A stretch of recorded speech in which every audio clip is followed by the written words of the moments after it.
ભાવનગર એસઓજીની ટીમે દેશી બનાવટની પિસ્તોલ અને એક જીવતા કારતૂસ સાથે એક શખ્સની કરી ધરપકડ.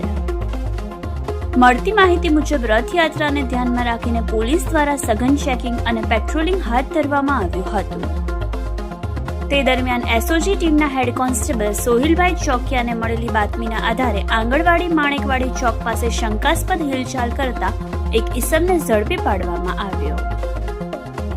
તપાસ દરમિયાન તેની પાસેથી દેશી બનાવટની પિસ્તોલ અને મેગેઝીન મળી આવ્યું હતું.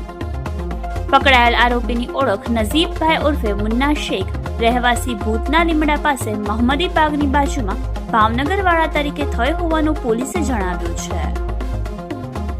જપ્ત કરાયેલા મુદ્દામાલની કુલ કિંમત અંદાજે ₹35,000 હોવાનું જણાવાયું છે. આ મામલે ગંગાજળિયા પોલીસ સ્ટેશનમાં આર્મ્સ એક્ટ હેઠળ ગુનો નોંધવામાં આવ્યો છે.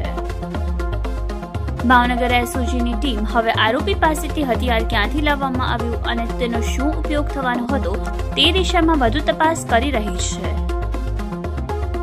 Bureau report, Yashvi Gujarat news, Bhavnagar.